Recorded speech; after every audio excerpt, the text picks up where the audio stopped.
सभी दोस्तों को नमस्कार। एक बार मित्रों फिर से आपका स्वागत है राजस्थान यूट्यूब चैनल पर। देखिए, पिछली क्लास में हम लोगों ने बात की थी आपके राष्ट्रपति और राज्यपाल के तुलनात्मक अध्ययन। साथियों, उनमें राष्ट्रपति और राज्यपाल से संबंधित जो अनुच्छेद हैं सामान्य, उनकी हम लोगों ने बात की थी। इसमें हम लोग बात कर रहे हैं साथियों राष्ट्रपति की शक्तियां। अगर राज्यपाल और राष्ट्रपति के अनुच्छेद आपने देख लिए तो मैं कहूंगा कि 50% अनुच्छेद आप लोगों को क्लियर हो गए जो एग्जाम में आने वाले हैं, क्योंकि यही ज्यादा कवर करते हैं। क्योंकि मुताबिक संविधान जो प्रधान है कार्यपालिका का साथियों, मुखिया है वे राष्ट्रपति है, राज्य स्तर पर राज्यपाल है। इन दोनों को ढंग से पढ़ लिया, मैं कह रहा हूं बहुत से क्वेश्चन आपके कवर हो जाएंगे। और साथियों यही देखिए, गागर में सागर, आपके 3 से 4 घंटे क्लास को मात्र मैं 5 मिनट में साथियों पढ़ाने का प्रयास करूंगा। समझ में आएगी, मेरा वादा है। इस बात को चिंता ना करें, पढ़ाने के ढंग पर निर्भर करता है टीचर किस तरीके उसको सोर्ट में लाता है। देखिए, हम शक्तियों की बात कर रहे हैं साथियों। यहां हमारे पास में नंबर 1 कार्यपालिका की शक्तियां, दूसरा हमने बांट रखा है विधायी शक्तियां, न्यायिक साथियों, वित्तीय, सैन्य, आपातकालीन, राजनयिक और आप लोगों के विवेकीय शक्तियां। इस तरीके से हमने डिवाइड किया है ताकि पढ़ने में हमको आसानी हो जाएगी। कार्यपालिका की शक्ति आप जानते हो साथियों कि मुताबिक संविधान के जो प्रधान होता है वे आप लोगों के राष्ट्रपति होता है। और कार्यपालिका में आप लोगों के राष्ट्रपति आता है साथियों, आपके मंत्री परिषद यानी प्रधानमंत्री भी आएगा और महान्यायवादी भी आएगा। तो उनसे संबंधित जो बातें हैं वे कार्यपालिका शक्तियों में मैंने ली हुई है। उदाहरण के तौर पे साथियों अनुच्छेद 53 52 तो ये कहता है कि भारत में एक राष्ट्रपति होगा, लेकिन अनुच्छेद 53 ये कहता है कि कार्यपालिका की संघीय कार्यपालिका की जो समझ शक्ति है वे साथियों आप लोगों के राष्ट्रपति में नियत होंगी। और वे उनका काम में लेगा, वे काम उपभोग करेगा यानी काम में लेगा, वे अपने और अपने अधीनस्थ अधिकारी कर्मचारियों के माध्यम से उन काम को करेंगे साथियों। तो कार्यपालिका का मुखिया कौन है? मुताबिक संविधान अनुच्छेद 53 वे कौन है? राष्ट्रपति। साथियों अनुच्छेद 74 ये कहता है कि राष्ट्रपति की सहायता के लिए साथियों, सलाह एवं सहायता के लिए एक मंत्री परिषद होगी जिसका मुखिया कौन होगा? प्रधानमंत्री होगा। यानी प्रधानमंत्री सहित मंत्री परिषद साथियों जिसकी जो बात की गई है, प्रावधान किया गया है, वे अनुच्छेद कौन सा है? 74 है। अब उनकी नियुक्ति कौन करेगा? तो मंत्री परिषद, प्रधानमंत्री की नियुक्ति और प्रधानमंत्री की सलाह पर अन्य मंत्रियों की नियुक्ति साथियों राष्ट्रपति करेगा। यह अनुच्छेद 75 कहता है। अनुच्छेद 74, अनुच्छेद 75, 2 अनुच्छेद ध्यान रखना है आप लोगों को, मंत्री परिषद, ठीक है। इसके अलावा अगर आप ध्यान रखें तो एक अनुच्छेद 76 ध्यान रखेंगे, महान्यायवादी की नियुक्ति, और फिर जोड़ के देखेंगे हम लोग अनुच्छेद 88। मंत्री और महान्यायवादी सदन के किसी भी आप लोगों के संसद किसी भी सदन के कार्यों में भाग ले सकते हैं, लेकिन मतदान नहीं कर सकते। अनुच्छेद 88। 8-8 तो कर सकते हैं, बातचीत यानी 8-8 तो कर सकते हैं, लेकिन मतदान नहीं कर सकते। आपको पता होना चाहिए कि महान्यायवादी किस अनुच्छेद के तहत और मंत्री किस अनुच्छेद के तहत सदन के किसी भी कार्य में भाग ले सकते हैं, लेकिन उनको मतदान करने का अधिकार नहीं है किसी मुद्दे पर। अनुच्छेद 88 क्लियर। 8-8 तो कर सकते लेकिन मतदान नहीं कर सकते। अनुच्छेद 77 ये कहता है मित्रों कि जो भी संघीय काम होंगे वे राष्ट्रपति के नाम पर होंगे, यानी राष्ट्रपति के नाम पर ये आदेश होंगे, राष्ट्रपति के नाम पर। लेकिन वास्तविकता में करता कौन है साथियों? मंत्रिमंडल करता है, मंत्री परिषद करती है, यानी आपके प्रधानमंत्री करते हैं। इसलिए वास्तविक शक्तियां किसके पास है? प्रधानमंत्री पास। ऐसा क्यों है गुरुजी? ऐसा इसलिए है क्योंकि हमारे देश ने संसदीय शासन प्रणाली को अपना रखा है। बात क्लियर। अनुच्छेद 78 ये कहता है कि साथियों मंत्री परिषद सरकार ने क्या निर्णय लिए हैं, नीतिगत और प्रशासन संबंधी जो निर्णय हैं उनकी सूचना प्रधानमंत्री राष्ट्रपति जी को देंगे, वे अनुच्छेद 78 कहता है। तो अनुच्छेद 53 क्लियर, कार्यपालिका का प्रधान हो गया। अनुच्छेद 74 में प्रधानमंत्री मंत्री परिषद सलाह के लिए होगी। अनुच्छेद आपके 75 में नियुक्ति हो गई उनकी। अनुच्छेद 77 में साथियों आपके क्या हो गया? अनुच्छेद 77 में राष्ट्रपति के नाम से कार्य होंगे। अनुच्छेद 78 में दायित्व बनेगा प्रधानमंत्री जी का, वे सूचना दे जो मांगे, ठीक है। अब आते हैं साथियों विधायी शक्तियों में। देखिए अनुच्छेद हमारा 79 कहता है साथियों संसद होगा। अब यहां आपके संसद से संबंधित प्रावधान है। विधायी मतलब विधायी का जो कानून निर्माण करती है, कानून को लागू कौन करवाती है? कार्यपालिका। तो यहां सब बातें होंगी साथियों आपके। अनुच्छेद 79 ये कहता है कि भारत में एक संसद होगी जिसमें लोकसभा, राज्यसभा और साथियों राष्ट्रपति होगा, यानी संसद का अभिन्न अंग है। अनुच्छेद 79 के तहत साथियों कौन है? तो आप लोग कौन है? वे आपके राष्ट्रपति है। अनुच्छेद 85 साथियों संसद यानी लोकसभा, ठीक है। तो संसद का सत्र बुला सकता है साथियों, सत्रवासन कर सकता है। और लोकसभा को, किसको? लोकसभा को, ध्यान रखना, किसको? लोकसभा को। ये ध्यान रखें आप लोग, लोकसभा को भंग करने का पावर रखता है। राज्यसभा तो भंग होगी नहीं क्योंकि स्थायी सदन है। तो संसद को भंग नहीं, आप लोकसभा को भंग। अनुच्छेद 86 कहता है कि साथियों राष्ट्रपति है जो सदन में संदेश भेज सकता है, संदेश भेजने का अधिकार अनुच्छेद 86 में, और कभी भी जाके वहां भाषण दे सकता है मन किया तब। तो भाषण और विशेष अभिभाषण अनुच्छेद 87 में। आप सर अभिभाषण और विशेष अभिभाषण मतलब क्या है? अभी भाषण दिया, कभी भी आके देख के चले गए, संदेश भेज गए। लेकिन साथियों अनुच्छेद 87 विशेष अभिभाषण तब दिया जाता है तब साथियों चुनाव होके आते हैं, पहला आपकी बैठक या सत्र का आयोजित होता है, या साल में जब सत्र चलता है उसका पहले दिन, उसमें सरकार की योजनाएं, सरकारी कार्य, सरकार की नीति को बताया जाता है। हालांकि साथियों मंत्रिमंडल ही वे बताता है, लेकिन माध्यम कौन होता है? राष्ट्रपति। तो भाषण कभी भी दे सकते हैं, मैं आया बीच में और कभी भाषण देके चले गया, नहीं एक ऐसा है तो हम बैच शुरू करेंगे, पहले दिन आऊंगा और पहले दिन आपको भाषण देके जाऊंगा, वे क्या है? विशेष अभिभाषण। अब बीच में आया, वे क्या है? भाषण। वे अनुच्छेद 86 है और अनुच्छेद 87 मैं संदेश देने आऊंगा, कब आऊंगा? 86 में। 87 कहता है नहीं बीच में नहीं आएंगे आप, पहले आ जाइए। यह है भाषण और विशेष भाषण में अंतर साथियों, विशेष अभिभाषण में। अनुच्छेद 108 मित्रों, किसी विषय पर गतिरोध पैदा हो गया दोनों सदनों में, तो उनका संयुक्त अधिवेशन बुलाने की जो पावर है वे किसके पास है? राष्ट्रपति के पास। तो संयुक्त अधिवेशन साथियों कब बुलाया जा सकता है? अनुच्छेद 108 पर। क्लियर हुआ? पावर किसके पास है? राष्ट्रपति के पास। अनुच्छेद 110 ये कहता है मित्रों कि वित्त विधेयक धन विधेयक है, धन विधेयक राष्ट्रपति की पूर्व अनुमति से ही साथियों पेश किया जा सकता है। एक विधेयक और है अनुच्छेद 3, जो राज्यों में साथियों हम परिवर्तन करना चाहते हैं नाम वगैरह में, वे भी राष्ट्रपति की पूर्व अनुमति से पेश किया जाता है।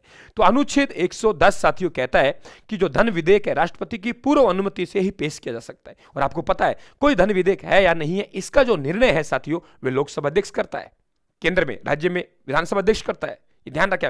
और धन विधेयक लोकसभा में ही पेश किया जा सकता है, राज्यसभा के पास साथियों भेजा जाएगा और 14 दिन का समय है, उसे पास करना ही पड़ेगा और पास हो जाएगा, क्योंकि वे राष्ट्रपति के पास जाएगा तो उस पर सहमति देने के लिए बाध्य है, क्योंकि धन विधेयक पहले से ही साथियों क्या है? पूर्व अनुमति से पेश किया गया।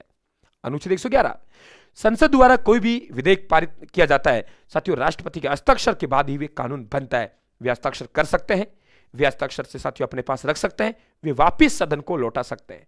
संसद ने वापिस उसमें या तो कोई संशोधन कर दिया हो या उसमें कोई संशोधन नहीं किया हो, वापिस लौटा दिया, तो अब राष्ट्रपति उस पर बाध्य करने, हस्ताक्षर करने के लिए बाध्य है साथियों, ध्यान रखना, वरना वीटो शक्ति का पावर प्रयोग कर सकता है।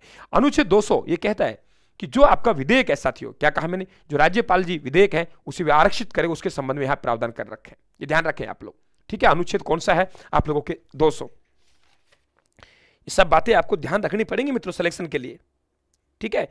तो 200 और 201 हम लोग कहेंगे यहां पे, ये ध्यान रखें आप। विचार के लिए आरक्षित विधेयक, ये ध्यान रखें आप लोग, यहां 201 लगा लीजिए आप लोग, राज्यपाल 200 और फिर साथियों 201, यहां आप लोगों के आरक्षित विधेयक की हम लोग बात करेंगे, तो यहां 201, ये ध्यान रखें आप लोग,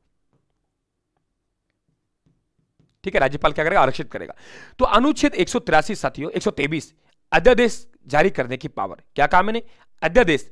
देखिए ऐसी स्थिति साथियों जब हमारे संसद का सत्र नहीं चल रहा हो, अचानक हमें कोई कानून की आवश्यकता पड़ी, तो अनुच्छेद 123 ये पावर देता है, ठीक है, कि वे साथियों एक अध्यादेश जारी कर सकता है राष्ट्रपति, और वे अध्यादेश का वही काम होगा जो साथियों कानून का होता है।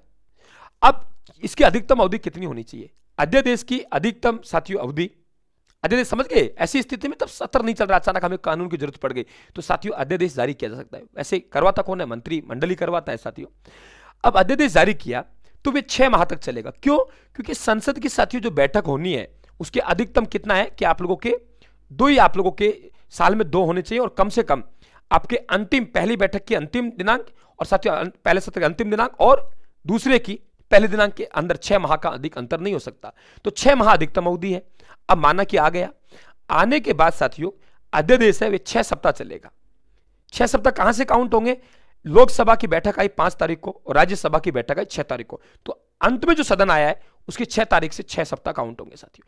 पारित कर दिया, विधेयक बन गया, खारिज कर दिया साथियों, वे कैंसिल हो गया।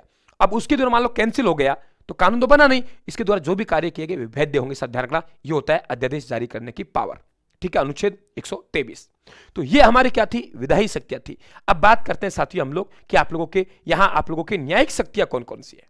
मित्रों कार्यपालिका और न्यायपालिका को पृथक्करण की जो बात की गई है वे आप लोगों को नीति निर्देशक तत्वों में अनुच्छेद 50 में बताए गए। अनुच्छेद 72 साथियों राष्ट्रपति को क्षमादान की शक्तियां देते हैं।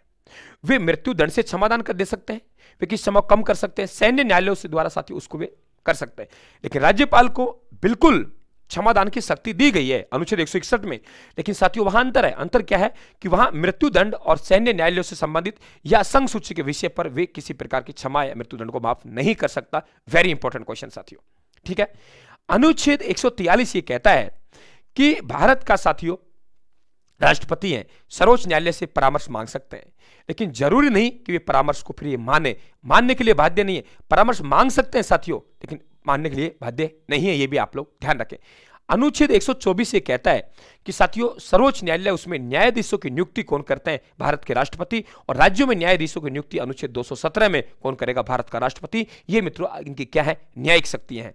देख लीजिए आप 3-4 घंटे को मैटर को कितना मैं साथियों शॉर्ट में लाया हूं, और शब्द कम नहीं हो रहे, शब्द कम नहीं हो रहे, सबसे बड़ी बात है पॉइंट कम नहीं हो रहे साथियों।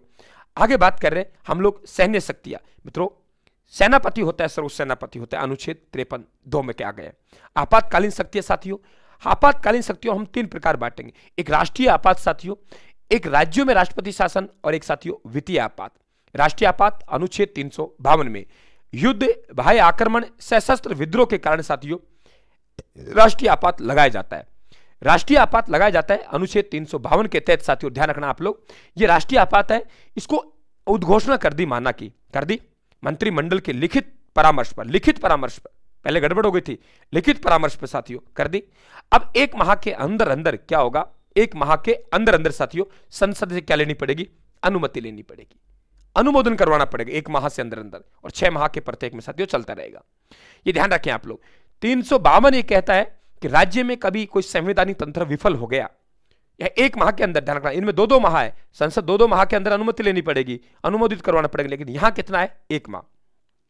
तो राज्यपाल सिफारिश करेगा कि इस राज्य का साथियों ऐसा है श्रीमान जी कि संविधान के मुताबिक नहीं चल रहा है, या कोई संकट पैदा हो गया यहाँ पे संवैधानिक संकट, तो आप तो राष्ट्रपति के जी राज्यपाल की सिफारिश पर साथियों यहां लगा देंगे। 2 माह के अंदर संसद द्वारा अनुमोदित होना जरूरी है, 6-6 माह के अंतराल बढ़ा सकते हैं, लेकिन कुल मिला के 3 साल से अधिक नहीं, ये भी आप लोग ध्यान रखेंगे। राजस्थान में 4 बार राष्ट्रीय आपात लगा था साथियों, सॉरी राष्ट्रपति शासन लगा था। यहां राष्ट्रपति 3 बार लगाया, राष्ट्रपति शासन 1962 में, 1971 में साथियों, और 1900 आप लोगों के 75 में। यहां आंतरिक अशांति के कारण आपके 71 में साथियों भारत पाक युद्ध, भारत चीन 62 में। क्लियर। वित्तीय आपात साथियों वही 2 महीने का रहेगा कि 2 महीने के अंदर अनुमोदित। ऐसी स्थिति हुई नहीं है कि वित्तीय संकट आया हो और हम चाहेंगे कि होगी भी नहीं, ऐसा ध्यान रखें आप लोग साथियों, बहुत अच्छा क्वेश्चन बनेगा। आपके राजनीतिक शक्तियों में राष्ट्रदूत और साथियों कूटनीतिज्ञ है, उनका ये क्या करता है, वहां पे आप लोगों के प्रतिनिधित्व को नियुक्त करता है, प्रतिनिधित्व नियुक्ति करता है। संधि और समझौते, अंतर्राष्ट्रीय संधि एवं समझौते होते हैं साथियों, उनको भी राष्ट्रपति के नाम से होते हैं, ये भी आप लोग ध्यान रखें। कुछ विवेकीय शक्ति हैं, जैसे संदेश भेजने संबंधित है, आपके स्पष्ट बहुमत नहीं मिला तो प्रधानमंत्री किसको बनाया जाए, आकस्मिक साथियों निधन हो गया तो किसको एक बार प्रधानमंत्री बनाया जाए, सब बातें उनकी विवेकीय शक्तियां हैं साथियों। कोई विधेयक को कब रोका जाए। अब बात करते हैं नियुक्ति किन किन कर सकता है साथियों। नियुक्ति देखो, संघीय मंत्री परिषद करते हैं, राज्यों के राज्यपाल करते हैं साथियों, हाई कोर्ट और सुप्रीम कोर्ट दोनों के न्यायाधीशों की नियुक्ति करते हैं, महान्यायवादी की नियुक्ति करते हैं साथियों, नियंत्रक महालेखा परीक्षक की नियुक्ति करते हैं, यूपीएससी के अध्यक्ष एवं सदस्यों की नियुक्ति करते हैं। मित्रों आप लोगों के मुख्य निर्वाचन आयुक्त इनकी नियुक्ति करते हैं, आपके महिला आयोग के अध्यक्ष और सदस्यों की नियुक्ति करते हैं, आपके साथियों राष्ट्रीय पिछड़ा आयोग है, ST/SC आयोग है, उनकी नियुक्ति करते हैं, केंद्र शासित प्रदेशों में साथियों प्रशासकों को नियुक्ति करते हैं। सब बातें आपको बराबर पता होना चाहिए। तो मित्रों ये देखिए गागर में सागर आप लोगों के, मात्र साथियों आप लोगों के 10 से 15 मिनट में बहुत बड़ा पार्ट हमने किया है, और आपको पता है सवाल एक ही मिल सकता है, सवाल 2 ही मिल सकता है, कई बार सवाल 3-3 सवाल यहां से मिलने को मिलता है, और कई बार साथियों सवाल ही यहां से आ जाता है। बिल्कुल प्यार आपका मिलता रहे, चैनल को सब्सक्राइब करना, घंटी निशान दबाना, और साथियों PDF आपके टेलीग्राम पाएगी, वहां से ज्वाइन कर लेना। राम राम साहब, सभी को आभार, और घर वालों को भी राम राम कहना कि अलवर वाले सर है अशोक मीणा जी, उन्हें राम राम कहें पापा जी मम्मी जी, और पति देव हो तो पति देव से भी है ना, और राधा रानी हो तो राधा रानी से भी राम राम कहना। धन्यवाद, थैंक यू, राम राम साहब।